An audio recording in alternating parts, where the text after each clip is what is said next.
চোখের পানি ছেড়ে দিয়া মা আমার রবের দরবারে কান্না করতেছে। এবার সন্তান ডেকে ডেকে বলেন, মা গো, আপনি কেন হঠাৎ করে কান্না শুরু করে দিলেন? আমি কি আপনার সাথে কোনো প্রকারের বেয়াদবি করে ফেললাম নাকি? মা এবার ডেকে ডেকে বলে, সন্তান, তুমি আমার সাথে কোনো প্রকারের বেয়াদবি করো নাই। তুমি বেয়াদবি করছো বলে সেই জন্য আমি কান্না করি না। তুমি আমাকে খানা খাওয়াও, প্রত্যেক দিন আমি মাকে তুমি এইভাবে গুরুত্ব দাও, অথচ আমি আমার রবের দরবারে প্রতিদিন তোমার জন্য দোয়া করি, বলি ও গো দয়ার আল্লাহ, আমি মারে আমার কলিজার টুকরা সন্তান যেইভাবে গুরুত্ব দেই রে মালিক, তুমি আমার কলিজার টুকরা এই সন্তানটাকে গুরুত্বপূর্ণ জায়গার ব্যবস্থা করিয়া দাও।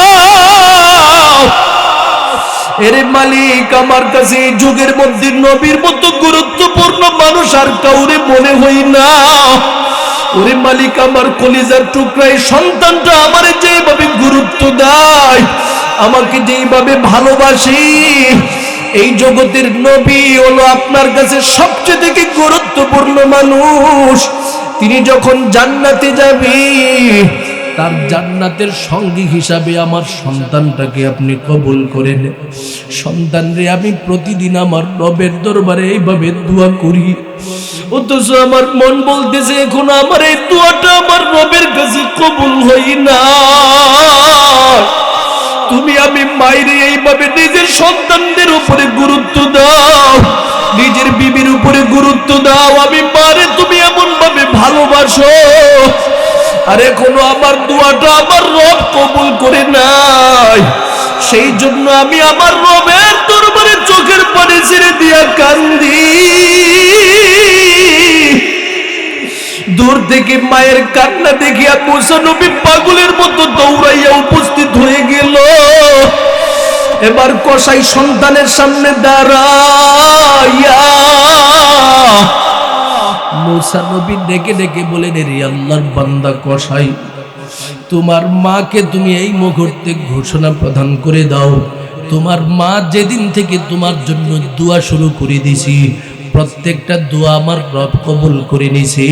যার কারণে মুসা নবীর সাথে আল্লাহ পাক তোমার মতো ব্যক্তিটাকে জান্নাতি হিসাবে কবুল করে নিছি। জবানটা খুলে আওয়াজ দিয়া বলুন আল্লাহু আকবার। আরো জোরে আওয়াজ দিয়া বলুন আল্লাহু আকবার। মায়ের দোয়া লও হে মুমিন, মায়ের দোয়া লও। এই বাবা মা পাগল সন্তান এখানে আছে, মহব্বতের সাথে আমার সাথে জবানটা খুলে খুলে পড়বেন। মায়ের দোয়া লও হে মুমিন, মায়ের দোয়া লও, মায়ের দোয়া। সবাই সবাই মুখটা খুলেন। মায়ের দোয়া লও হে মুমিন, মায়ের দোয়া লও। বলেন না মায়ের দোয়া। বিপদে পড়বে না তুমি যখন যেথায় যাও, বিপদে পড়বে না তুমি যখন যেথায় যাও। মায়ের দোয়া লও হে মুমিন, মায়ের দোয়া লও, মায়ের দোয়া লও হে মুমিন, মায়ের দোয়া লও। একটি গ্লাস পানির ফলে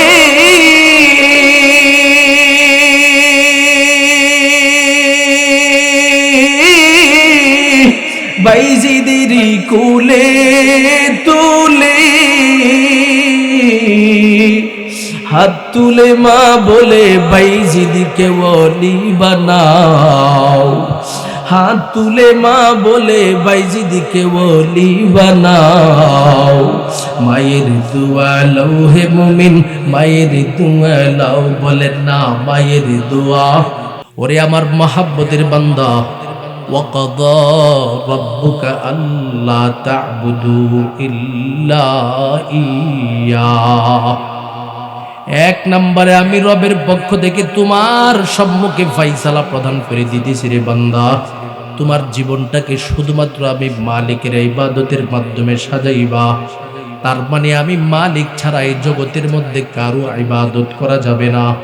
দুনিয়াতে বান্দা তুমি রুকু করবা, সেজদা করবা, নামাজ পড়বা, কুরবানি করবা, মান্নত করবা, এমনকি তোমার জীবন মরণ সব কিছু একমাত্র আমি আল্লাহর জন্য তুমি নির্ধারণ করবা।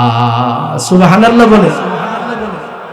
এই বিষয়টা আমার রব স্পষ্ট করে আর এক আয়াতের মধ্যে বলে দেই, জমিনের মধ্যে যারা আমি রবের সঠিক হক পরিপূর্ণভাবে আদায় করি, তাদের অন্তর থেকে স্লোগান হয় ইন্না সালাতি ওয়া নুসুকি ওয়া মাহইয়ায়া ওয়া মামাতি লিল্লাহি রাব্বিল আলামিন।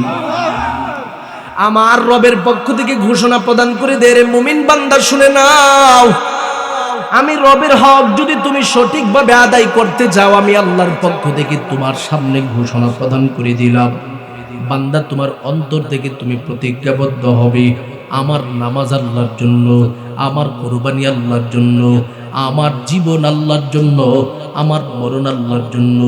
এই আয়াতের মাধ্যমে আল্লাহ পাক আমাদের সবাইকে প্রতিটা কাজ যেন আল্লাহর জন্য করি সেই দিকে ইশারা করতেছি। তার মানে মুমিন বান্দার মান্যত হবে আল্লাহর জন্য, মুমিন বান্দার সাজদাও হবে আল্লাহর জন্য। অথচ বড় দুঃখের সাথে বলতে হয়, আমাদের সমাজের অনেক মুসলমান ভাইরা আছি, না বুঝে গায়রুল্লাহর নামে মান্যত করে থাকি, অনেকে মাজারের নামে মান্যত করে থাকি, অনেকে পীরের নামে মান্যত করে থাকি। আমার আল্লাহ বলেন, যখন থেকে তুমি গায়রুল্লাহর নামে মান্যত শুরু করে দাও, সাথে সাথে তোমার ইবাদতের মধ্যে শিরিক ঢুকে যাইতেছি। আর শিরিক যখন ঢুকে যায়, আমি রবের পক্ষ থেকে সুস্পষ্ট ঘোষণা প্রদান করে দিলাম, ইন্নাল্লাহা লা ইয়াগফিরু আইয়ুশরাকা বিহি ওয়া ইয়াগফিরু মা দুনা যালিকা লিমান ইয়াশা। মুমিন রে, যদি আমি রবের সাথে জগতের কাউকে মান্যতের ক্ষেত্রে শরীক করে ফেলো, সাজদার ক্ষেত্রে শরীক করে ফেলো, অথবা যে কোনো ক্ষেত্রে আমি রবের সাথে কাউকে তুমি শরীক করে ফেলো, আমি আল্লাহর পক্ষ থেকে কঠোর ভাষায় ঘোষণা দিলাম, তোমার মতো বান্দার ক্ষমা আমি আল্লাহর কাছে কখনো হবে না। নাউজুবিল্লাহ বলেন। শুধু তার মধ্যেই তো সীমাবদ্ধ নাই গোলাম, আমরা তো শিরিক যে কত বড় ভয়াবহ অপরাধ সেটা আমরা জানি না। আমাদের যখন দেওবন্দের উলামা ইকরামরা আপনাদের সামনে এসে শিরিকের ব্যাপারে কঠোর ভাষায় বক্তব্য দেয়, অনেক মানুষ আছে কষ্ট পায়। কেন বান্দা আপনি কষ্ট পাবেন? শিরিক এটা কত বড় অপরাধ এটা কি আপনি জানেন? আমার নবী নিজে ঘোষণা দেয়া দেই, ও দুনিয়ার উম্মত শুনে নাও, হাসরের ময়দানের মধ্যে যখন আমি আমার রবের কাছে দাঁড়ায় যাব, আমার আল্লাহ বলবে, ও গো নবী, আমি রবের পক্ষ থেকে আপনাকে সুপারিশের জন্য অনুমতি প্রদান করে দিলাম। তবে নবী গো, আপনার উম্মতের মধ্য থেকে যারা বিন্দু থেকে বিন্দু পরিমাণে শিরিক করেছে, তাদের ব্যাপারে আমি আল্লাহর কাছে জীবনে কখনো আপনি সুপারিশ করবেন না। নাউজুবিল্লাহ বলেন। আমার নবীজিকে আল্লাহ ডাইরেক্ট নিষেধ করছেন যে আপনি এই ব্যাপারে শিরিককারীদের ব্যাপারে কোনো সুপারিশ আপনি করতে পারবেন না, কারণ তারা শিরিক করে নাই, আমি রবের ক্ষমতার চাদরের উপরে তারা আঘাত করেছে। নাউজুবিল্লাহ বলেন। শুধু তার মধ্যেই তো সীমাবদ্ধ নয়, আমার নবীকে যখন আমার রবের পক্ষ থেকে দুনিয়ার জমিন থেকে আমার আল্লাহ পাক দাওয়াত দিয়া প্রথম আসমান, দ্বিতীয় আসমান, তৃতীয় আসমান, চতুর্থ আসমান এইভাবে ভ্রমণ করায়া সিদরাতুল মুনতাহা পর্যন্ত পৌঁছায় দিল। এবার আমার রবের পক্ষ থেকে আমার নবীজিকে জিজ্ঞাসা করে বলি, নবী গো, আপনি তো আমি রবের নিকটে আগমন করেছি, আপনাকে আমি আল্লাহ কি উপহার দিলে আপনি খুশি হবেন? আমার নবী বলেন, আল্লাহ, আমার উম্মতের জন্য যেটা আপনার পক্ষ থেকে কল্যাণকর হয় সেই উপহার সমূহ আপনি আমাকে দান করে দেন। আমার আল্লাহ বলেন, তাহলে আপনাকে আমি 3টা উপহার দিয়ে দিলাম। 1 নাম্বার, আমার নবী বলেন, ওতিয়া রাসূলুল্লাহি সাল্লাল্লাহু আলাইহি ওয়াসাল্লাম 5 সালাত। 2 নাম্বার, ওয়া ওতিয়া আয়াতু খাওয়াতিমি সূরাতি বাকরা। শুধু তার মধ্যেই সীমাবদ্ধ নই। 3 নাম্বার, ওয়া গফিরা লিমান লা ইউশরিক বিল্লাহি মিন উম্মতিহি শাইআ। নবী গো, আমি রবের পক্ষ থেকে আপনার সম্মুখে 3টা উপহার দিতেছি। 5 ওয়াক্তের নামাজ নিয়ে আপনার উম্মতের সামনে যাবেন। শুধু তার মধ্যেই সীমাবদ্ধ নয়, 2 নাম্বার সূরা বাকরার সর্বশেষ আয়াত দিয়ে দিতেছি। 3 নাম্বারের গুণ আমি আল্লাহর পক্ষ থেকে দিয়ে দিলাম, ওয়াগফিরা লিমান লা ইউশরিক বিল্লাহি মিন উম্মতিহি শাইআ। আপনার কলিজার টুকরা উম্মত যদি শিরিক মুক্ত ইবাদত নিয়া আমি রবের দরবারে আগমন করতে পারি, তাদের জীবনের গুনাহ খাতা মাফ করার ঘোষণা আমি আল্লাহ দান করে দিলাম। আমার নবীরে আল্লাহ ভালোবাসা বলেন, নবী চাইছেন আমি আল্লাহ দিলাম। দেখেন, 1 নাম্বার 5 ওয়াক্তের নামাজ দিলাম, উম্মতের জন্য নিয়ে যান, এটা তাদের জন্য বড় কল্যাণকর হবে। শুধু এটা নয়, সূরা বাকরার শেষ আয়াতসমূহ আপনাকে মহব্বতের সাথে দিয়ে দিলাম। 3 নাম্বার যে গুরুত্বপূর্ণ বিষয় দিয়েছে সেটা হলো ওয়াগফিরা লিমান লা ইউশরিক বিল্লাহি মিন উম্মতিহি শাইআ। নবী গো, আপনার উম্মতের মধ্য থেকে যারা শিরিক মুক্ত ইবাদত নিয়ে আগমন করবে, আপনার উম্মত হিসাবে আমি রব তাকে maaf করে দিব। তাহলে বলেন তো দেখি, জীবনের মধ্যে শিরিক ঢুকানোর কোনো সুযোগ আছে নি? অথচ আমার ব্যক্তিগত জীবন, আমার ফ্যামিলিগত জীবন, আমার সামাজিক জীবনের দিকে যদি আমি লক্ষ্য করি রে আল্লাহর বান্দা, শিরিক আর শিরিকের মধ্যে আমি লিপ্ত হয়ে যাই। অনেকে মান্যতের ক্ষেত্রে শরীক করতেছে আমার রবের সাথে। একজন আল্লাহর বান্দা মান্যত করলো, আমি অমুক মসজিদের নামে মান্যত করে নিলাম, এই যে আমার যে একটা ছেলে আছে, এই ছেলেটা যদি ডিগ্রি পাস করতে পারে, মাস্টার্স কমপ্লিট করতে পারে, অথবা অনেকের আছে সন্তান জন্ম হয় না, তারাও মান্যত করে থাকি। অমুক বাবার নামে আমি একটা মান্যত করলাম, ছাগল মান্যত করলাম, অথবা গরু মান্যত করলাম। আমার নবী বলেন, তুমি বাবার নামে মান্যত করছো মানে শরীক করছো। তুমি যখন কোনো পীরের নামে মান্যত করবা, শরীক করবা। তুমি যখন মাজারের নামে মান্যত করবা, সেটাও শরীক হয়ে যাবে। শুধু এটা নয়, মান্যতের টাকা মসজিদের মধ্যেও দেওয়া জায়েজ না। এমনকি যেই মাদ্রাসার কাজ সমূহ চলমান, এই কাজের মধ্যেও কোনো মান্যতের টাকা দেওয়া জায়েজ না। মান্যতের টাকা খাওয়ার যোগ্য শুধুমাত্র এতিম ফকির মিসকিন। সুবহানাল্লাহ বলেন। মাদ্রাসার মধ্যে যদি এতিমখানা থাকে, তাহলে এই মাদ্রাসার ছাত্রদের জন্য আপনি মান্যতের টাকা নির্ধারণ করতে পারবেন, খাবার নির্ধারণ করতে পারবেন। মান্যত করছেন, এই মুহূর্তে আপনার মান্যত পূর্ণ হয়েছে, আপনি একটা ছাগল, একটা গরু যদি মনে করেন আদাবাড়ি মাদ্রাসার মধ্যে এতিম ছাত্ররা খাবার খায়, গরিব দুঃখীর আছে, মুহতামিম সাহেবকে ডেকে আনবেন আর বলবেন যে হুজুর, এই যে ছাগলটা আমি মান্যত করছিলাম এতিমদের জন্য, এটা দিয়ে দিলাম, আমি মান্যত করছি, এটা পূর্ণ করে দিলাম। এভাবে যদি আপনি এতিম ফকির মিসকিনের জন্য দেন, সেটাই আপনার জন্য উত্তম পদ্ধতি হবে। কিন্তু কোনো ধনী মানুষ কোনো বিল্ডিং নির্মাণ, কোনো মাদ্রাসা মসজিদ নির্মাণের জন্য কোনো প্রকারের মান্যতের টাকা পয়সা হোক, অথবা কোনো প্রকারের খাবার দাবার হোক, অথবা কোনো প্রকারের প্রাণী হোক, কিচ্ছু জায়েজ হবে না। নাউজুবিল্লাহ বলে। অথচ আমাদের সমাজের মধ্যে ধারাবাহিকভাবে চলতেছে মান্যত, যে কোনো সিস্টেমে মান্যত করতেছে যে আমার ছেলে যদি হয় তাহলে আমি মসজিদের মধ্যে টাকা দিব, এই জাতীয় মান্যত করে। হ্যাঁ, আপনি এমন নিয়ত করতে পারেন, এটাকে মান্যত বলতে পারবেন না। মান্যত এটা শরীয়তের পরিভাষা, একটা মহান একটা পরিভাষা, এটা ওয়াজিবাত আপনার উপরে সাবেত করা হয়েছে। এই ক্ষেত্রে আপনি মান্যত করার কোনো সুযোগ নেই। আপনি বলতে পারেন যে আমার একটা ছেলে হলে নিয়ত করলাম যে মসজিদের মধ্যে 10,000 টাকা দিব, 20,000 টাকা দিব, এটাকে মান্যত বলে না, এটাকে নিয়ত বলে। কিন্তু মান্যত শব্দটা যখন আপনি উপস্থাপন করবেন, এই টাকা, এই খাবার খাওয়ার যোগ্য শুধুমাত্র যারা যাকাত খেতে পারে সেই সমস্ত ব্যক্তিরা। সুবহানাল্লাহ বলবেন। তাহলে শিরিক থেকে বাঁচতে গেলে মান্যত কি আল্লাহর জন্য হবে নাকি মানুষদের জন্য? আল্লাহর জন্য হবে। আর আল্লাহর জন্য যখন আপনি করবেন, সমস্ত গরিব দুঃখী ফকিরদের জন্য আপনি নির্ধারণ করবেন। এ কারণে আমার রব বলে, বান্দা, নিজের জীবনটাকে আমি রবের হকের ভিত্তিতে তুমি পরিচালনা করো। ওয়াকাদা রাব্বুকা আল্লা তা'বুদু ইল্লা ইয়া।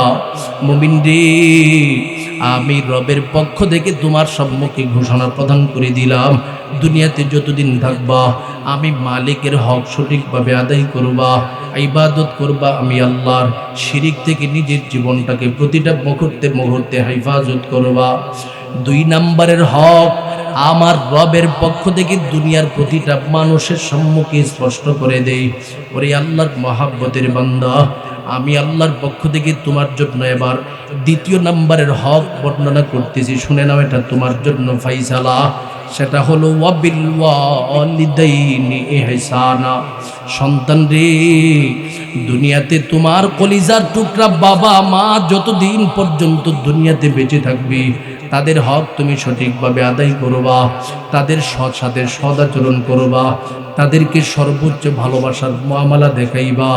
এভাবে নিজের জীবনটাকে বাবা মার সামনে তুমি উপস্থাপন করবা, কারণ তোমার বাবা মা খুশি তো আমি আল্লাহ খুশি, তোমার বাবা মা নারাজ তো আমি আল্লাহ তোমার উপরে নারাজ হয়ে যাব। নাউজুবিল্লাহ বলে, এটা আমার কথা না, আমার নবী বলছেন, নবী বলছেন। قال رسول الله صلى الله عليه وسلم رضا الرب في رضا الوالدين وسخط الرب في سخط الوالدين। আমার নবী ঘোষণা প্রদান করে দেই, তুমি যদি তোমার প্রভুকে সন্তুষ্ট করতে চাও, কলিজার টুকরা বাবা মাকে তুমি সন্তুষ্ট করো। আর যদি তুমি তোমার বাবা মাকে কষ্ট দাও, তোমার রব তোমার উপরে কষ্ট পেয়ে বসে থাকবি। দুনিয়ার জমিনের মধ্যে কত বড় বড় হাজী সাহেব রয়েছে রে গোলাম, কত বড় বড় বড় বড় তাহাজ্জুদ গুজার রয়েছে, 5 ওয়াক্ত নামাজি আল্লাহর বান্দা রয়েছে।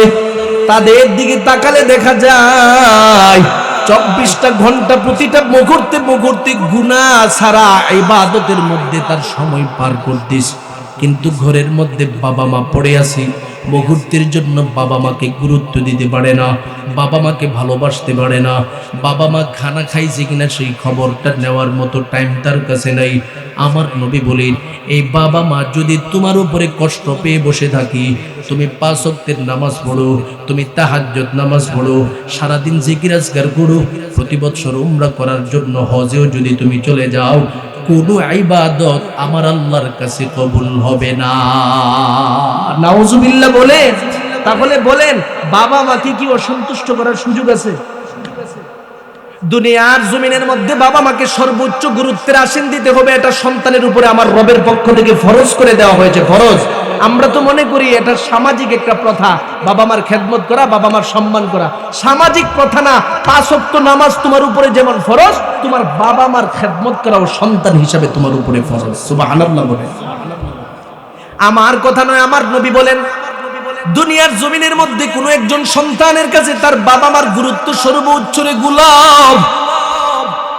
হযরত আবু হুরায়রা রাদিয়াল্লাহু তাআলা আনহু থেকে হাদিস বর্ণিত, জাআ রাজুলুন আরাবিয়্যুন ইলান নবী সাল্লাল্লাহু আলাইহি ওয়াসাল্লাম মান আহাক্কুন নাসি বিহুসনি সাহাবাতি ক্বালা উম্মুকা ক্বালা সুম্মা মান ক্বালা উম্মুকা ক্বালা সুম্মা মান ক্বালা উম্মুকা ক্বালা সুম্মা মান ক্বালা আবুকা।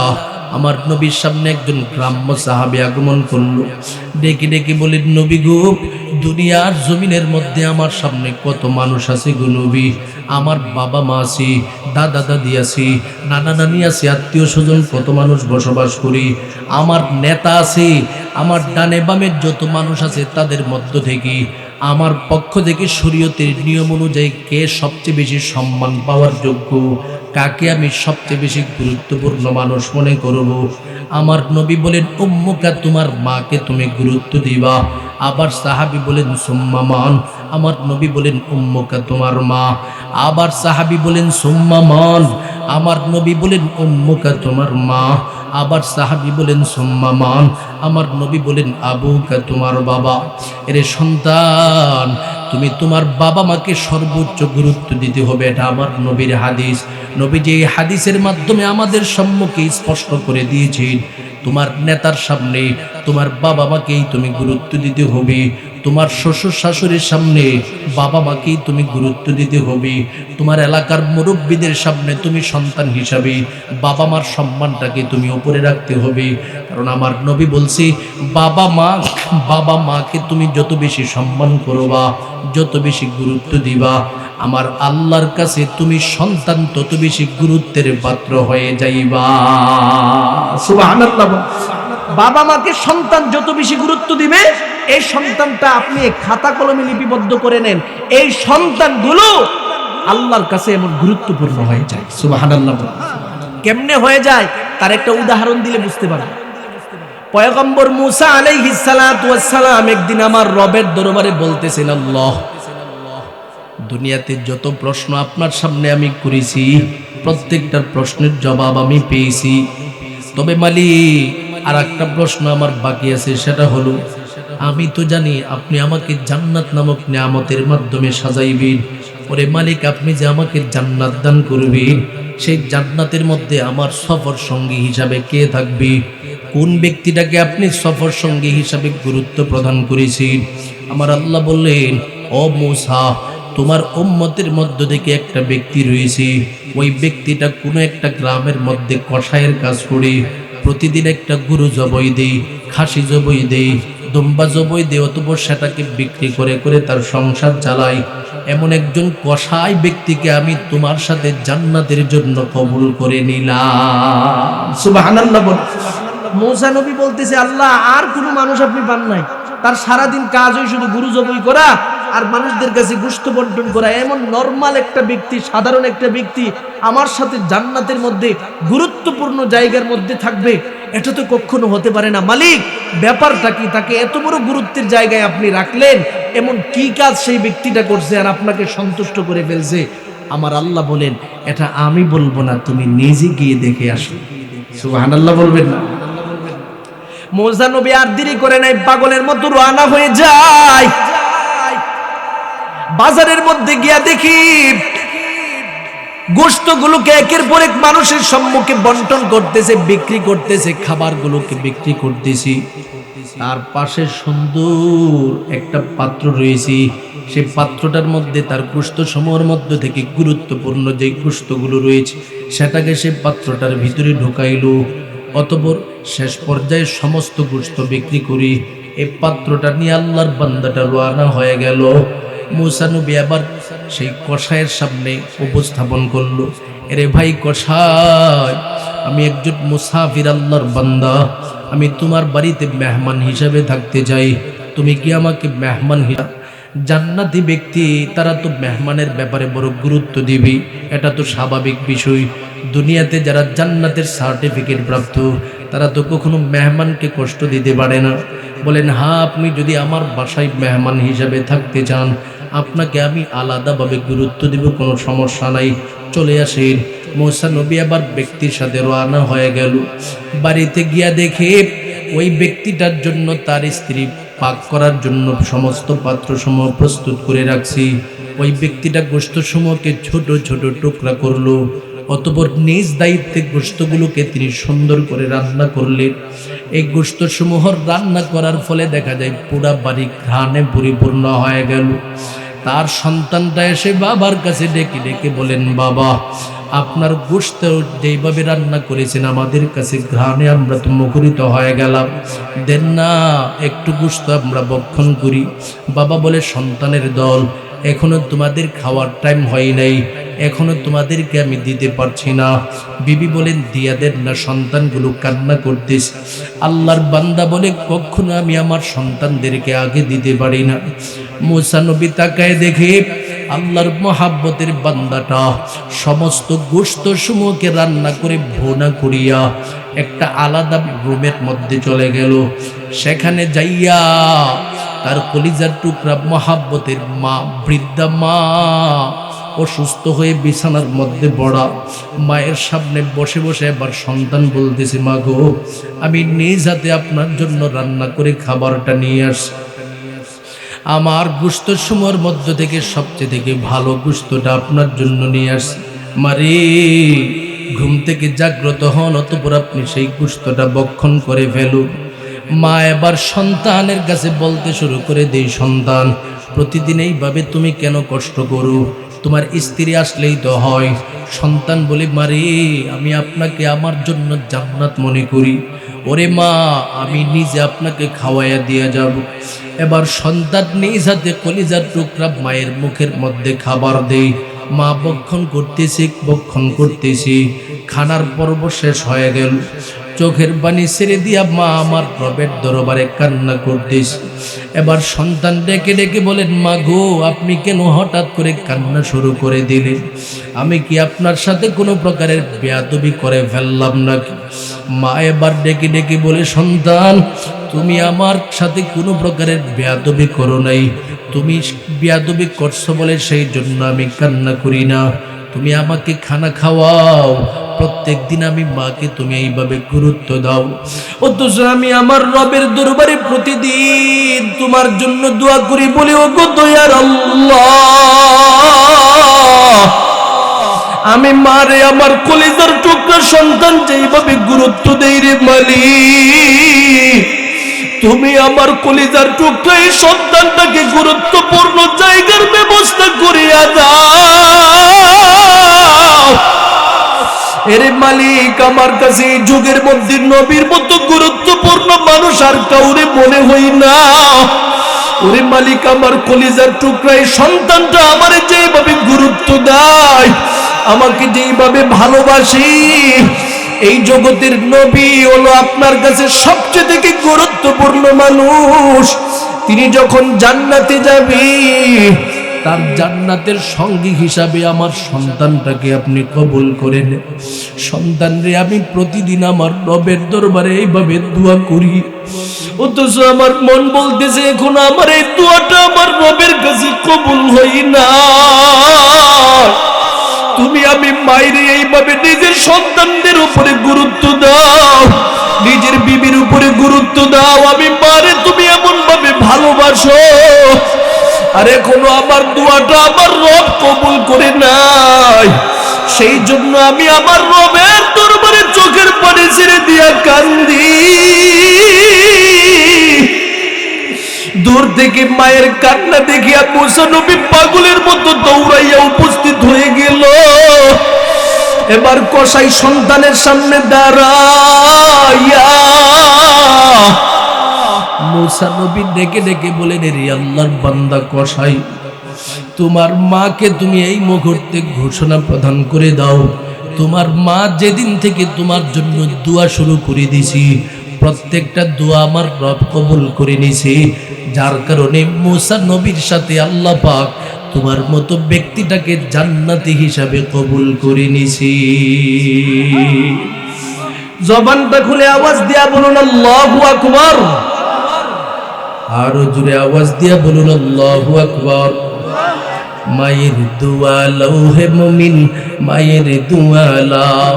এই বাবা মা পাগল সন্তান এখানে আছে, মহব্বতের সাথে আমার সাথে জবানটা খুলে খুলে পড়বেন। মায়ের দোয়া লও হে মুমিন, মায়ের দোয়া লও, মায়ের দোয়া। সবাই সবাই মুখটা খুলেন। মায়ের দোয়া লও হে মুমিন, মায়ের দোয়া লও। বলেন না মায়ের দোয়া।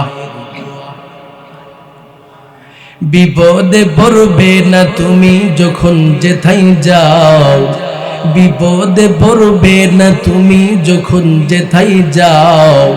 মায়ের দোয়া লও হে মুমিন, মায়ের দোয়া লও, মায়ের দোয়া লও হে মুমিন, মায়ের দোয়া লও। একটি গ্লাস পানির ফলে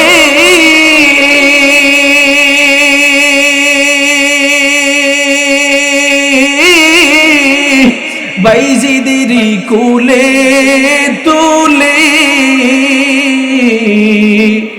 হাত তুলে মা বলে বাইজিদকে ওলি বানাও, হাত তুলে মা বলে বাইজিদকে ওলি বানাও।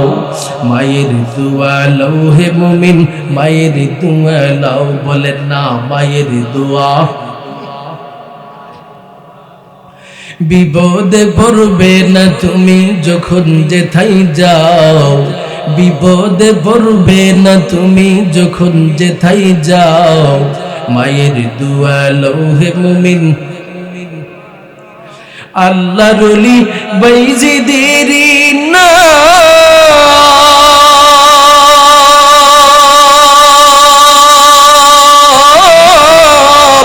ছড়িয়েছে বিশ্ব জাহান। আল্লাহ রুলি বাইজিদেরি না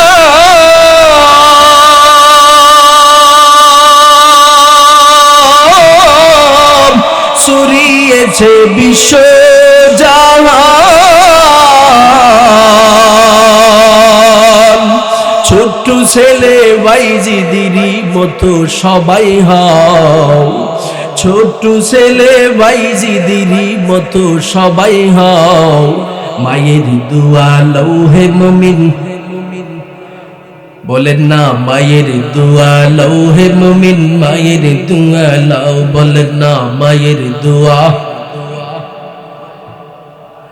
বিপদে পড়বে না তুমি যখন যেথায় যাও, বিপদে পড়বে না তুমি যখন যেথায় যাও। মায়ের দোয়া লৌহে মুমিন। আল্লাহ পাক এলাকার প্রত্যেকটা যুবক ভাইদেরকে বাবা মার ভক্ত বানায় দেন, সবাই বলুন আমিন। ও আল্লাহর মহাব্বতের বান্দা, আমার নবী স্পষ্ট ভাষায় হাদিসে বর্ণনা করে দিয়েছেন, قال رسول الله صلى الله عليه وسلم ثلاث دعوات مستجابات لا شك فيهن دعوة الوالدين على ولده ودعوة المظلوم ودعوة المسافر। আমার নবী ঘোষণা প্রদান করে দেয়, জমিনের মধ্যে যদি তিন প্রকারের ব্যক্তি কোনো একজন মানুষের জন্য দোয়া করে, সাথে সাথে আমার রবের দরবারে সন্দেহহীনভাবে কবুল হয়ে যায়। এক নাম্বার আমার নবী বলেন দাওয়াতুল ওয়ালিদাইনি আলা ওয়ালাদিহি, কলিজার টুকরা বাবা মা যখন কলিজার সন্তানের জন্য দোয়া করবে, সেটা আমার রবের দরবারে কবুল হয়ে যাবে। দুই নম্বরে আমার নবী ঘোষণা প্রদান করে দেয় ওয়া দাওয়াতুল মাজলুম, মাজলুম যখন কোনো জালেমের বিরুদ্ধে আমার রবের দরবারে অভিযোগ করে, আজকে নয় কালকে এই দোয়া আমার রবের কাছে কবুল হয়ে যাবে। শুধু তার মধ্যে সীমাবদ্ধ নয়, তিন নম্বরে আমার নবী ঘোষণা প্রদান করে দেয় ওয়া দাওয়াতুল মুসাফির, মুসাফির ব্যক্তি যখন কোনো ব্যক্তি কোনো একজন মানুষের জন্য দোয়া করবে অথবা নিজের জন্য দোয়া করবে, যার জন্যই দোয়া করবে সেটা আমার রবের কাছে কবুল হয়ে যায়। এই হাদিসের মধ্যে প্রথম নম্বরে যার নামটাকে উপস্থাপন করেছেন তারা হলো সন্তানের জন্য তার বাবা মা। সুবহানাল্লাহ। সন্তান তারা হলো তোমার বাবা মা। এই জন্য দুনিয়াতে যত মানুষ হিরো হয়েছে, হিরো হিরো হাজার হাজার কোটি কোটি টাকার মালিক হয়ে সম্মানের আসনের মধ্যে বসেছে, মর্যাদার আসনে বসেছে, প্রতিটা মানুষের পিছনের খবর নিয়ে দেখবেন কলিজার টুকরা বাবা মার দোয়া তাদের পিছনে আছে। সুবহানাল্লাহ।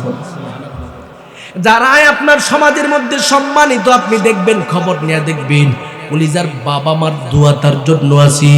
একজন মানুষ বড় মুহাদ্দিস হয়েছে, বড় মুফাসসির হয়েছে, খবর নিয়ে দেখবেন তার কলিজার বাবা মার দোয়া আছে। ওরে আল্লাহর বান্দা, শুধু তার মধ্যে সীমাবদ্ধ নয়, একটা থানার নেতৃত্ব পেয়ে গেছি, বুঝে নেবেন তার দিলের ভিতরে তার বাবা মার দোয়া আছে। একজন ইউনিয়নের নেতা হয়ে গেল, বুঝে নেবেন হাজার হাজার মানুষ মিলে এই ব্যক্তিটাকে সম্মানের চেয়ারে বসাইছে, বুঝতে হবে তার জন্য তার বাবা মার দোয়া রয়েছে। শুধু সেটা নয়, এমন যদি কোনো মানুষ থাকে জেলা ভিত্তিক কোনো নেতৃত্ব পায় অথবা বিভিন্ন জায়গায় সে বড় বড় পোস্টের মধ্যে চাকরি করতেছে, আপনি পিছনের খবর নিয়ে দেখবেন কলিজার বাবা মার দোয়া। ওরে আদাবাড়ি এলাকার আল্লাহর মহাব্বতের যুবক বান্দাদের দলেরা, সবার কাছে আমার পক্ষ থেকে নসিহত করে যাব, নিজের জীবনটাকে যদি তুমি জিরো থেকে হিরো বানাতে চাও, সফল চাকরিজীবী হতে যাও, সফল ব্যবসায়ী হতে যাও, সফল একজন প্রবাসী হতে যাও, সফল রাজনীতিবিদ হতে যাও, আমি তোমাকে বলবো কলিজার বাবা মার কাছ থেকে দোয়া নাও। বাবা মার দোয়া যখন আন্তরিকভাবে তোমার জন্য আসবে, আমার নবী বলেন তোমার মতো সন্তানকে পিছনে ঠেলিয়ে দেওয়ার মতো ক্ষমতা কারো থাকবে না।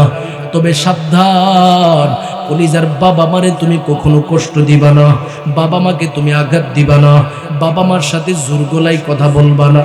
যদি এই বাবা মা নামক অমূল্য সম্পদ তোমার মতো সন্তানকে একবার বদদুয়া দেই, তোমার দুনিয়ার জীবন ধ্বংস, আখিরাতের জীবন ধ্বংস। দুনিয়ার জীবন ধ্বংস হবে, তুমি যেখানে যাইবা সেখানে তুমি ক্ষতিগ্রস্ত হবে। লেখাপড়া করতে স্কুলে যাবে, সেখানেও ভালো ফলাফল করতে পারবে না। চাকরিতে যাবে, সেখানেও ভালো কোনো রেজাল্ট করতে পারবে না, প্রমোশন পাবে না। প্রবাসে যাবে, সফল হতে পারবে না। ব্যবসা করবে, সফল হতে পারবে না। কলিজার বাবা মার আন্তরিক দোয়া নিতে থাকো, বদদুয়া নিবা না। বদদুয়া যদি নিয়ে যাও, দুনিয়ার জীবনে তো এই জাতীয় ধ্বংস আসবে, আখিরাতের জীবন বরবাদ। কেমনে বরবাদ? আমার নবী বলেন, ক্বালা রাসূলুল্লাহ সাল্লাল্লাহু আলাইহি ওয়াসাল্লাম, হুমা জান্নাতুকা ওয়া নারুকা। তোমার বাবা মা হলো তোমার জান্নাত, তোমার বাবা মা হলো তোমার জাহান্নাম। দুনিয়ার জমিনে যদি বাবা মার কাছ থেকে তুমি কখনো বদদুয়া নাও, আমার নবী বলেন ওই ব্যক্তির জবান থেকে কখনো কালিমা নসিব হবে না। নাউজুবিল্লাহ বলে। তুমি যতই চেষ্টা করবা, তোমার সামনে কালিমা পড়তে থাকবে, কিন্তু জবান থেকে কালিমা বের হবে না। কারণ তুমি জবান থেকে কালিমা পড়লেই তো তুমি দুনিয়া থেকে বিদায় হবা, মানে জান্নাতি হবে। তারা তো তোমার জান্নাত, এই জান্নাতকে তুমি কষ্ট দিয়া জবান থেকে সুস্থভাবে কালিমা পড়ে তুমি মরবা, এটা কখনো কল্পনা করতে পারবা না। এই জন্য প্রত্যেক যুবক ভাইদের কাছে নসিহত করব, আখিরাতের জীবনটাকে যদি তুমি সফল বানাতে চাও, আমার রবের পক্ষ থেকে ঘোষণা, কলিজার বাবা মাকে তুমি সন্তুষ্ট করো। বাবা মার কাছ থেকে বদদুয়া নিবা না। যদি বদদুয়া নাও, এই বাবা মা যদি তোমার উপরে কষ্ট পেয়ে বসে থাকে, সারাদিন পাশে বসে বসে মানুষ পড়লো আশহাদু আল্লা ইলাহা ইল্লাল্লাহ ওয়া আশহাদু আন্না মুহাম্মাদুর রাসূলুল্লাহ, লা ইলাহা ইল্লাল্লাহ মুহাম্মাদুর রাসূলুল্লাহ, বারবার কালিমাল তালকিন দিবে, তোমার জবান থেকে কোনো আওয়াজ আসবে না। কেন আসবে না রে বান্দা? কারণ তোমার মা হয়তো তোমার উপরে কষ্ট পেয়ে বসে আছে, তোমার বাবা কষ্ট পেয়ে বসে আছে। তার একটা জ্বলন্ত উদাহরণ যদি আপনাদের সম্মুখে উপস্থাপন করি, স্পষ্ট হয়ে যাবে। আমার নবীর সাহাবীদের মধ্য থেকে একজন সাহাবী ছিলেন। আমার নবীর কাছে যখন তিনি মুসলমান হয়, মুসলমান হওয়ার পর বাবা মার সাথে ভালো আচরণ করি, কিন্তু মুসলমান হওয়ার আগে তার মাকে উনি অনেক কষ্ট দিত, কিন্তু ওই কষ্টের কথা স্বীকার করে মায়ের কাছ থেকে কোনো ক্ষমা নেই। একদিন তার বিবি আমার নবীর দরবারে উপস্থিত হয়ে গেল, ডেকে ডেকে বলেন, নবী গো, আপনার মহাব্বতের সাহাবী তার জবান থেকে কালিমা পড়তে পারে না, বারবার তার কানের মধ্যে কালিমার তালকিন দেওয়া হয়, বারবার তাকে বলা হয় তুমি কালিমা পড়ো, কালিমা পড়ো, জবান থেকে পড়তে পারে না। আমার নবী কিবারে সাহাবা একরামদের মধ্য থেকে বড় বড় কয়েকজন সাহাবীদেরকে পাঠায় দিল, ডেকে ডেকে বলেন, যাও আমার মহাব্বতের সাহাবী কেন জবান থেকে কালিমা পড়তে পারে না, এই মুহূর্তে তার সামনে কালিমার তালকিন দাও।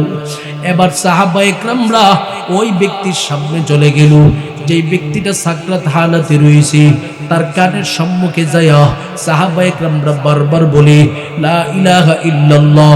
ব্যক্তি চেষ্টা করতেছে কিন্তু জবান থেকে কালিমা নসিব হয় না, কালিমা নসিব হয় না। রহমতে আলম নবীর কাছে যখন খবরটা চলে গেল, আমার নবী দেরি করে নাই, কারণ আমার নবীজি তো প্রত্যেকটা মানুষের অন্তরের বিষয় কিছুটা হলে বুঝতে পারতেন কোন কারণে কি সমস্যাটা হয়েছে। আমার নবীজি আবার দূর দিয়া সেই সাহাবীর মায়ের কাছে দাঁড়ায় গেল, ডেকে ডেকে বলেন, এরে সাহাবীর মা, এই মুহূর্তে আপনি আমার সম্মুখে একটু জবান খুলে বলেন, আপনার সন্তান কি জীবনে কখনো আপনি মাকে কষ্ট দিয়েছে? মা বলেন, নবী গো, দুঃখের কথা কি বলবো, ইসলাম ধর্ম গ্রহণ করার পূর্বে আমার সন্তান আমাকে অনেক কষ্ট দিয়েছে। কেমন কষ্ট দিয়েছে? ও গো নবী, আপনি তাকায় দেখি, আমি মায়ের হাতের মধ্যে যত আঘাতের চিহ্ন আছে, এটা আমার সন্তানের আঘাতের চিহ্ন। ও গো নবী, শুধু তার মধ্যেই তো সীমাবদ্ধ নয়, আমি মায়ের পিঠের মধ্যে যত আঘাতের চিহ্ন,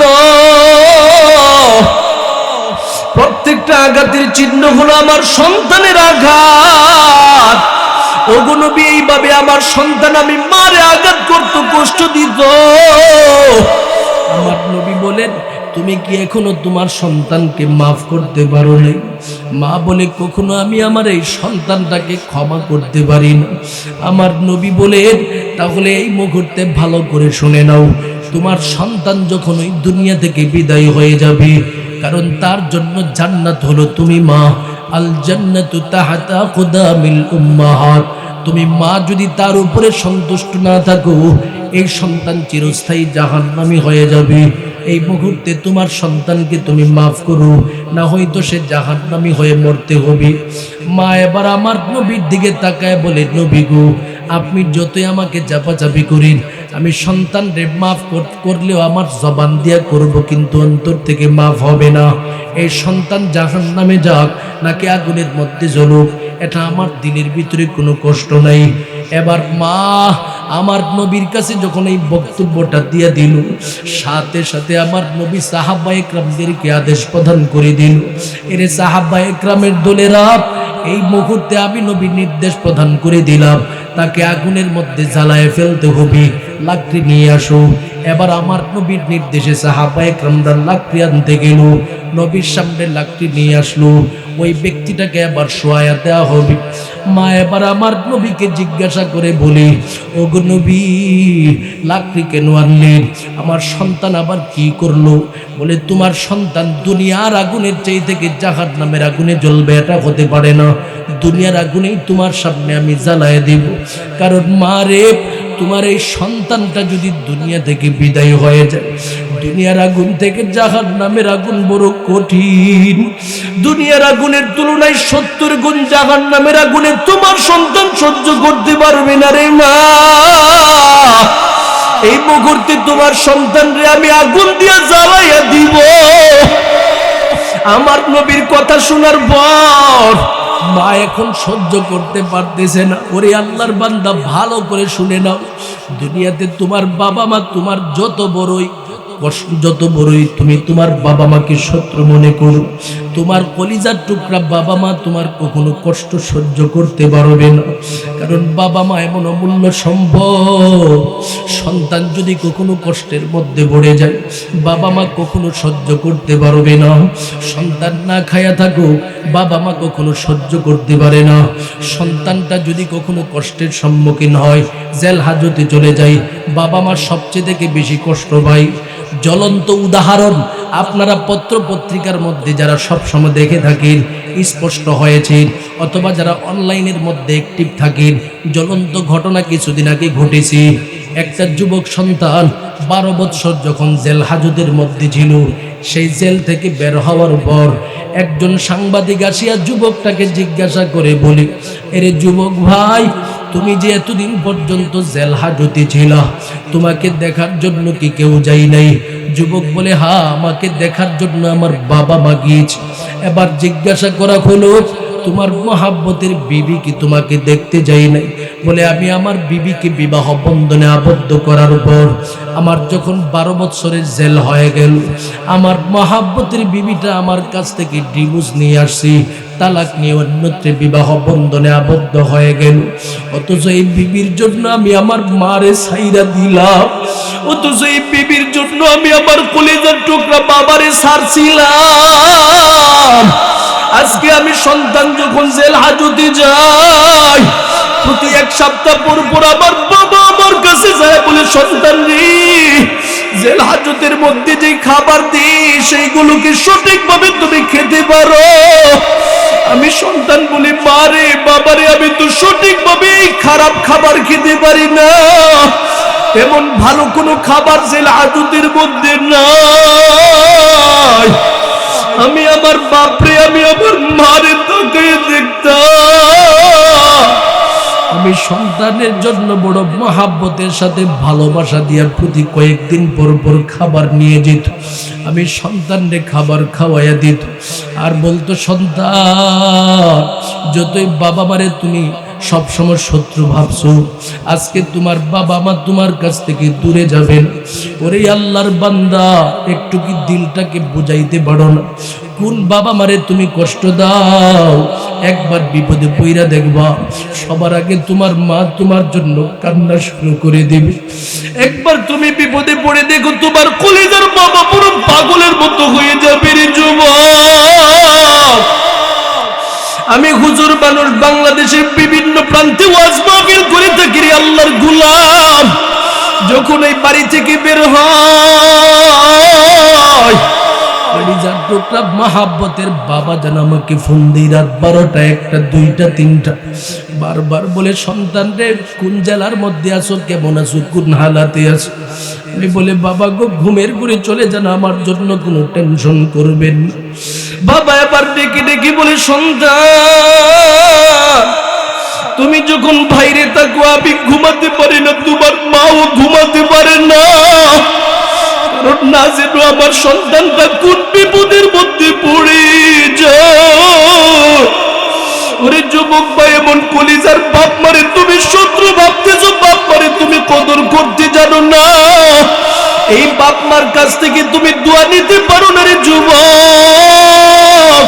তোমার মতো ব্যর্থ সন্তান দুনিয়ার জমিনের মধ্যে কেউ হতে পারে না। এই জন্য সবার কাছে আন্তরিকভাবে নসিহত করে যায়, দুনিয়ার জমিনে যতদিন পর্যন্ত থাকবা বাবা মাকে কখনো কষ্ট দিবা না। আমার নবী আবার মায়ের সামনে যখন আগুনের মধ্যে সন্তানকে জ্বালানোর জন্য সিদ্ধান্ত নিল, মা আবার ডেকে ডেকে বলে, নবী গো, কলিজার সন্তান রে আপনি আমার সামনে আগুনে পুড়ে মেরে ফেলবেন, এটা আমি মা কখনো সহ্য করতে পারবো না। আমার নবী বলেন, তাহলে তোমার সন্তানরে তুমি মাফ করে দাও। এবার মা বলে, আমি আমার অন্তর থেকে আমার কলিজার সন্তানটাকে মাফ করে দিলাম। মায়ের ক্ষমাটা করতে দেরি হয়, সন্তানের জবান থেকে কালিমা নসিব হতে দেরি হয় না। জবানটা খুলে বলুন আল্লাহু আকবার। ওয়া কুর রাব্বিরহামহুমা কামা রাব্বায়ানি সগীরা। সবাই বলি রাব্বিরহামহুমা কামা রাব্বায়ানি সগীরা। আমার রব ঘোষণা দিয়ে দেই, বান্দা, দুনিয়াতে যদি তুমি বাবা মার আন্তরিক দোয়া নিতে যাও, চতুর্থ নম্বরের পদ্ধতি হলো ওয়াকফিজ লাহুমা জানাহাজ যুল্লি মিনার রাহমা, তাদের সাথে বিনয়ের ভিত্তিতে দয়াশীল আচরণ করবা। 5 নম্বরের পদ্ধতি হলো তুমি প্রতিটা মুহূর্তে যেখানে থাকবা, যেখানে যাইবা, বাবা মা দুনিয়াতে বেঁচে থাকুক অথবা বাবা মা দুনিয়া থেকে মরে যাক, প্রতিটা মুহূর্তে মুহূর্তে তুমি সন্তান তার জন্য দোয়া করবা। এমন 5 পদ্ধতির মুআমালা যদি তুমি বাবার মার সামনে উপস্থাপন করতে পারো, আমার আল্লাহ পাক ঘোষণা দেয় এই সন্তানটা কলিজার টুকরা বাবা মার কাছ থেকে আন্তরিক দোয়া পেয়ে যাবে। সুবহানাল্লাহ বলে। তাহলে আন্তরিক দোয়া নিতে গেলে বাবা মার সাথে 5 পদ্ধতির মুআমালাটা মনে রাখবেন সবাই। 1 নম্বরে আমার রব বলেন, ফালা তাকুল্লাহুমা উফ, বাবা মা কষ্ট পাক এমন জাতীয় কোনো শব্দ তুমি উপস্থাপন করবে না। 2 নম্বর ওয়ালা তানহারহুমা, তাদের অবাধ্য হবে না। 3 নম্বর ওয়াকুল্লাহুমা কাউলান কারীমা, সর্বোচ্চ সম্মান বজায় রেখে তাদের সাথে কথা বলবা। 4 নম্বরে আমার রব বলেন ওয়াখফিজ লাহুমা জানাহাজ যুল্লি মিনার রাহমা, সর্বোচ্চ বিনয়ের ভিত্তিতে দয়াশীল আচরণ বাবা মার সামনে তুমি উপস্থাপন করো। মাথা উঁচু করে তুমি কথা বলবা না, সবসময় মাথাটাকে নিচু করে সম্মানের জায়গা রেখে বাবা মার সাথে তুমি কথোপকথন করবা। শেষ কথা, ওয়াকুর রাব্বিরহামহুমা কামা রাব্বায়ানি সগীরা। দুনিয়ার যে কোনো প্রান্তে তুমি থাকো, মসজিদে থাকো, জিকিরের প্যান্ডেলে থাকো, ওয়াজের প্যান্ডেলে থাকো, নসিহতের প্যান্ডেলে থাকো, যেখানে থাকবা বাপ মার জন্য দোয়া করবা। সুবহানাল্লাহ বলেন। এখন বাবা মার জন্য যদি দোয়া পেতে চাই, নিজে বাবা হইছি, সন্তান থেকে যদি দোয়া নিতে চাই, সন্তানকে বদকার বানায় গেলে দোয়া পাবো নাকি নেককার? নেককার বানাতে হবে। নেককার কেমনে বানাবো?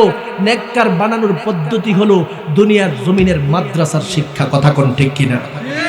এছাড়া আপনি অন্য কোথাও নেককারের পদ্ধতি পাবেন না। হ্যাঁ, কয়েকটা হয়তোবা নেককার মানুষ অন্যান্য শিক্ষা লেভেল থেকে আসে, কিন্তু মাদ্রাসার ব্যাকগ্রাউন্ড থেকে যদি একটা সন্তান উঠে, স্কুলে যায়, কলেজে যায়, ভার্সিটি যায়, যেখানে যায়, যদি তার জীবনের সূচনা লগ্নে মাদ্রাসার ব্যাকগ্রাউন্ড থাকে, এই ছেলেগুলি সবসময় নেককার হালাতে থাকার চেষ্টা করে, বাপ মার সাথেও সে সবসময় ভালো আচরণ করে। কথা কোন ঠিক কিনা? এ কারণে আমার নবী বলছেন, ক্বালা রাসূলুল্লাহ সাল্লাল্লাহু আলাইহি ওয়াসাল্লাম, ইযা মাতা বনি আদম ইনকাতা আনহু আমালুহু ইল্লা মিন সালাস, মিন সাদাকাতিন জারিয়া আও ইলমিন ইয়ানতাফিউ বিহি আও ওয়ালাদিন সালিহিন ইয়াদউ লাহু। আমার নবীর পক্ষ থেকে ঘোষণা প্রদান করে দেই, দুনিয়া থেকে যখন কোনো একটা মানুষ মরে যায়, তার যত আমলের রাস্তা আছে সমস্ত রাস্তা বন্ধ হয়ে যায়। তবে তিনটা রাস্তা পরিপূর্ণভাবে খোলা থাকে। এক নাম্বার হলো মিন সাদাকাতিন জারিয়া, সাদাকায়ে জারিয়ার রাস্তাটা সবসময় খোলা থাকে। দুই নাম্বার হলো দুনিয়াতে একজন ছাত্র রেখে দিয়া গেল, কোরআন শিখাইলো, হাদিস শিখাইলো, এমন একজন উস্তাদ যখন কবরের জগতের মধ্যে চলে যায়, উস্তাদের ছাত্রটা যতদিন থাকবে উস্তাদের কবরে ততদিন সওয়াব যেতে থাকবে। তিন নম্বরে আমার নবী বলেন আউওয়ালাদিন সালিহিন ইয়াদউ লাহু, একটা নেককার সন্তান যদি কলিজার টুকরা বাবা আমার দুনিয়াতে রেখে দিয়ে যেতে পারে, এই সন্তানটা দুনিয়াতে যতদিন পর্যন্ত থাকবে বাবা মার জন্য ততদিন দোয়া করবে। প্রতিটা দুয়ার সওয়াব বাবা মা কবরের মধ্যে বসে বসে পাইতে থাকবে। সুবহানাল্লাহ বলেন। এবার বলেন তো দেখি, নেককার সন্তান না হলে এই জাতীয় ওয়াজের প্যান্ডেলে আসার কোনো সুযোগ আছে? সবাই বলে না। আমার রব বলছেন সন্তান যখন নেককার হবে তখন রব্বির হামহুমা কামা রব্বায়ানি সগীরা পড়বে। আপনারা এই মজলিসের মধ্যে যে বসছেন, আমি আপনাদের জবান দিয়ে পড়াইছি না এটা? এখানে যেই মানুষগুলো আছেন আমি বলবো আপনারা বাবা মার নেককার সন্তান। সুবহানাল্লাহ বলেন। আজকে নেককার সন্তান হওয়ার কারণেই বাবা মার জন্য দোয়া করার সুযোগ পাইছেন, অথচ আপনাদের মতো কত মানুষ রাস্তাঘাটের মধ্যে অযথা সময় নষ্ট করতেছে, বাবা মার জন্য দোয়া করারও সুযোগ পাই নাই। কথা কোন ঠিক কিনা? এই জন্য দুনিয়াতে নেককার সন্তান রেখে দিয়ে যাবো রে গোলাম। দুনিয়ার জমিনে যতদিন পর্যন্ত থাকবো কখনো গুনাহগার সন্তান যেন আমি না রাখি। অথচ আপনি আপনার ফ্যামিলির দিকে তাকায় দেখবেন, আপনার সন্তানটা মসজিদে আজান হয়, কোনোদিন মসজিদের মধ্যে আসে না। এমনও কিছু বেয়াদব মার্কার সন্তান রয়েছে, একদিকে মসজিদের মধ্যে আজান হইতেছে, সে মসজিদের সামনে দিয়া যাইতেছে, মুখের মধ্যে সিগারেট, হাত দিয়া লুঙ্গিটাকে উপরের দিকে উঠায় রাখছি। এই জাতীয় দুষ্ট প্রকৃতির সন্তান আছে না নাই? এই জাতীয় সন্তান দিয়া বাপ মার কোনো ফায়দা হবে না। এই জন্য নেককার সন্তান দুনিয়াতে রেখে দিয়ে যাবেন। আমি বলবো আজকে যে মিফতাহুল জান্নাত নুরানি হাফিজিয়া মাদ্রাসা আছে, আপনি যদি নেককার সন্তান তালাশ করতে চান এই মাদ্রাসাগুলোর বারিন্দায় ফাঁকে ফাঁকে যাবেন। পাশে হয়তো আদাবাড়ি আরেকটা মাদ্রাসা আছে, এই জাতীয় মাদ্রাসার বারিন্দার মধ্যে গিয়ে তালাশ করবেন কোনো নেককার সন্তান পান কিনা, গিয়ে দেখবেন এই সন্তানগুলো যেমন উস্তাদের প্রতি আদব বলা, বাবা মার প্রতিও আদব বলা। সুবহানাল্লাহ বলবেন না? এই জন্য ভবিষ্যৎ অত্যন্ত অবস্থা বড় খারাপ। আপনি যদি আপনার সন্তানকে ভালো সন্তানে রূপান্তরিত করতে চান, আমি যে সাজেশনটা দিব সেটা হলো অন্তত পক্ষে সন্তানটাকে ধর্মীয় শিক্ষায় তাকে শিক্ষিত 4-5 বছর অন্তত পক্ষে করাবেন। নুরানি থেকে নিয়ে হেফজ বিভাগ পর্যন্ত কোরআনটাকে শিখাবেন, নামাজ শিখাবেন, জানাজা শিখাবেন, দ্বীনের কিছু যত জরুরি বিষয়াদি আছে 4-5 বছরের মধ্যে যেই মাদ্রাসার মধ্যে শিক্ষা দেওয়া হয়। যেমন আপনাদের হাফিজিয়া নুরানি মাদ্রাসা আছে, পাশাপাশি আদাবাড়ি বড় মাদ্রাসাটা আছে। এই মাদ্রাসাগুলির মধ্যে সন্তানটাকে যখন আপনি পাঠাবেন 4-5টা বছর সেখান থেকে পড়ে সে স্কুলে যাক, কলেজে যাক, ভার্সিটিতে যাক, আমি বলবো তারা যদি ভার্সিটিতেও যায় শিক্ষকদের কাছে সে সবচেয়ে থেকে ভদ্র ছাত্রতে রূপান্তরিত হয়ে যাবে। তারা যদি কলেজেও যায় মাদ্রাসার ব্যাকগ্রাউন্ড থেকে যাওয়ার কারণে কলেজের মধ্যে শিক্ষকদের কাছে ভদ্র ছাত্রতে রূপান্তরিত হয়ে যাবে। স্কুলে যাবে সেখানে স্কুলের সমস্ত শিক্ষক শিক্ষিকাদের কাছে ভদ্র ছাত্রতে রূপান্তরিত হবে। শুধু সেটাই নয়, অন্যান্য যত শিক্ষার্থী আছে তাদের নেতৃত্ব পর্যন্ত দিবে। কথা কোন ঠিক কিনা? খবর নিয়ে দেখবেন ঢাকা ইউনিভার্সিটির মধ্যে ছাত্রদের বর্তমান নেতা হলো মাদ্রাসা ব্যাকগ্রাউন্ড থেকে আসছে। কথা কোন ঠিক কিনা? বিপি ঢাকা ইউনিভার্সিটির বিপির খবর নিয়ে দেখবেন মাদ্রাসা ব্যাকগ্রাউন্ড থেকে আসছে। রাজশাহী ইউনিভার্সিটির খবর নিয়ে দেখবেন বিপি, সেও মাদ্রাসা ব্যাকগ্রাউন্ড থেকে আসছে। আপনি চট্টগ্রাম ইউনিভার্সিটির বিপির খবর নিয়ে দেখবেন সেও মাদ্রাসার ব্যাকগ্রাউন্ড থেকে আসছে। তার মানে দিনদারি মাদ্রাসা থেকে যে সন্তানটা যাবে সে ছাত্রদের কাছেও জনপ্রিয় হবে, উস্তাদদের কাছেও আদব বলা হবে। সুবহানাল্লাহ বলবেন না? এই জন্য নেককার সন্তান রেখে দিয়ে যাবেন। আমার রব বলেন আমি রবের পক্ষ থেকে যে 2টা হকের কথা বলছি এই হকটা সে সঠিকভাবে আদায় করবে।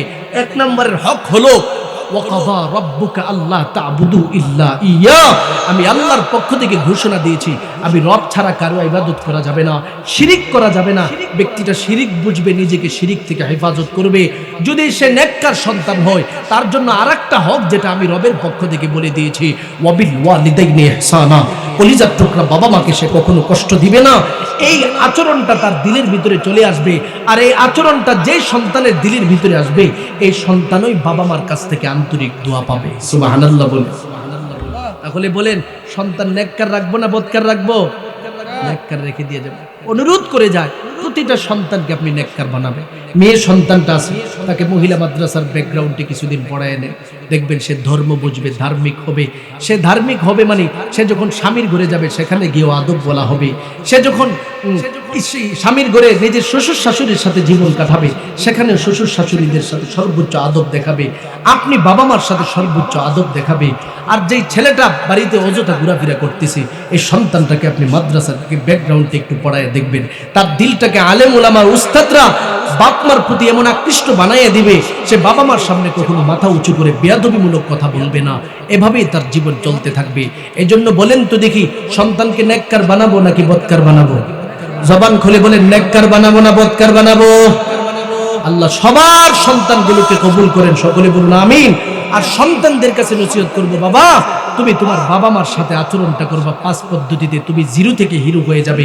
1 নাম্বার, ফালা তাকুল্লাহুমা উফ, বাবা মা কষ্ট পাবে এমন কোনো শব্দ চয়ন করবা না।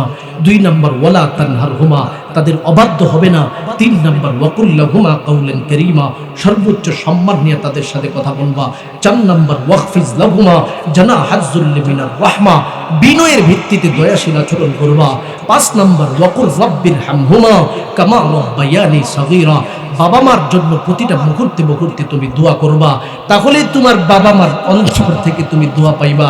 বাবা মা দুনিয়াতে বেঁচে থাকলে তার আন্তরিক দোয়া পাইবা, আর কবরে চলে গেলে তার জন্য যখন দোয়া করবা তার রুহানি দোয়া তুমি পেয়ে জিরো থেকে আমার আল্লাহ পাক তোমাকে হিরো বানায় দিবে। সুবহানাল্লাহ বলেন।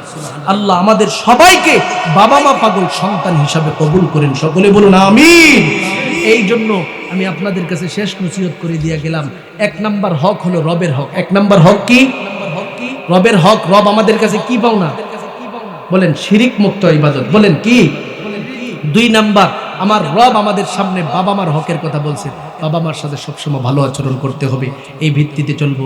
আমাকে কর্তৃপক্ষের পক্ষ থেকে একটু রিকোয়েস্ট করা হয়েছে যে হযরত এখানের মধ্যে মাদ্রাসার জন্য অনেক ভাইয়েরা দিল খুলে আন্তরিকভাবে দান করে। আমি তো আজকে আমার আস্থা রয়েছে, আপনাদের উপরে বিশ্বাস রয়েছে, এই মজলিসের মধ্যে অনেক বাবা মা পাগল সন্তানগুলো রয়েছেন যাদের কলিজার বাবা মা আজকে অন্ধকার কবরের মধ্যে শায়িত আছে। তারা আন্তরিকভাবে মাদ্রাসায় দান করে বাবা মার জন্য ইসালে সওয়াবের ব্যবস্থা করে দিবে। কারণ নবী বলছেন, একটা মানুষ মরে যাওয়ার পর আর কিছু থাকে না, শুধু সদকায়ে